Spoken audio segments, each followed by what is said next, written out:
Jay Allen's music career got a big boost when he kept moving forward on American Idol. Originally from a farm town in Iowa, Jay lives in Savannah, Georgia, and comes to Nashville quite often for writing sessions and showcases. We had a chance to catch up with Jay to hear about how his life has changed since Idol.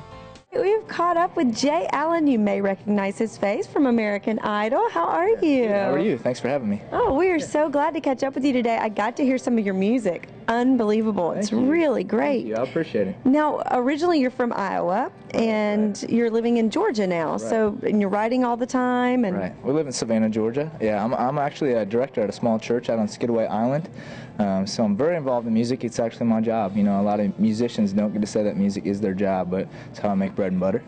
You know, so yeah. And you're an artist. I mean, it is your job. We see you on TV. Talk a little bit about the American Idol experience. That was back in '07, so season 7. And I said this the other morning, but I had actually never crossed the state line at that point. So I auditioned in Omaha, Nebraska, and scared out of my mind, had no idea what to expect. Showed up at the Quest Center. There's 10,000 people there.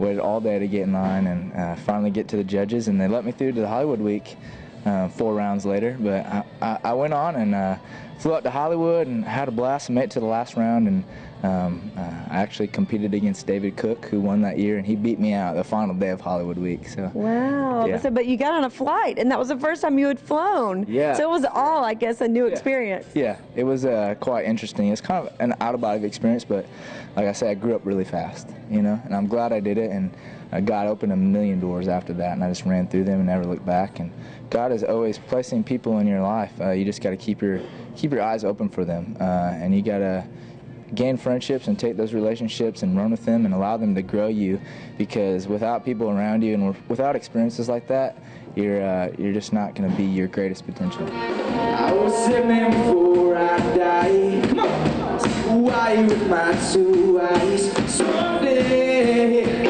I will say, man, I'm gonna quit. Didn't job, I don't like one bit break away. I heard you singing, and it's so positive and upbeat. And the last song that I heard, what was the title? The last song was called "A Good Day for Someday," and I wanted to end the show, my set, with that song, because that's my heart right now. There's no day like today. It is a good day for someday, and so if you don't take action right now, when are you going to take action? You know. So your music does have a lot of your influence and what you think and your positive outlook on life in it. Would you say that? Yeah, I think my faith shapes my character in general, the way I do everyday life, on and off the stage, and I take that very seriously. But also, God has blessed me with these things, with these talents, the ability to sing and play the guitar, and like I said, I don't take that lightly, and just have fun with it, you know?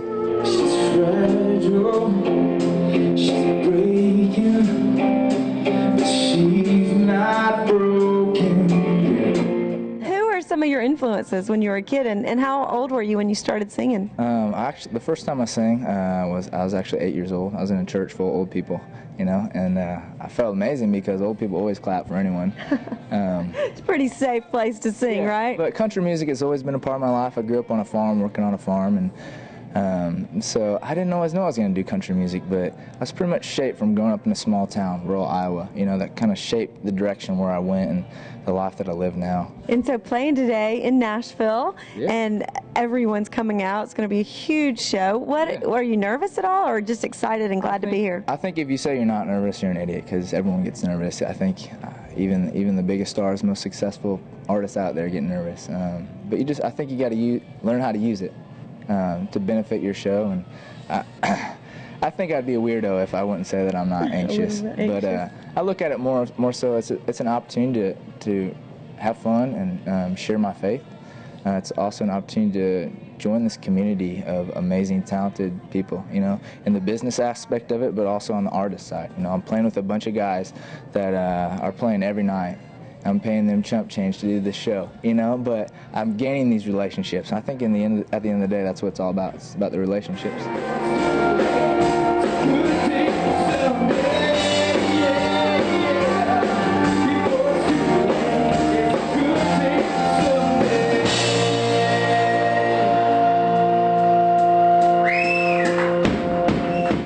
Time for another another little break, but we still have lots more to come. Make sure to come on back for more Inside Music Row right after this. We've got the Irishman, Pete Kennedy, up next.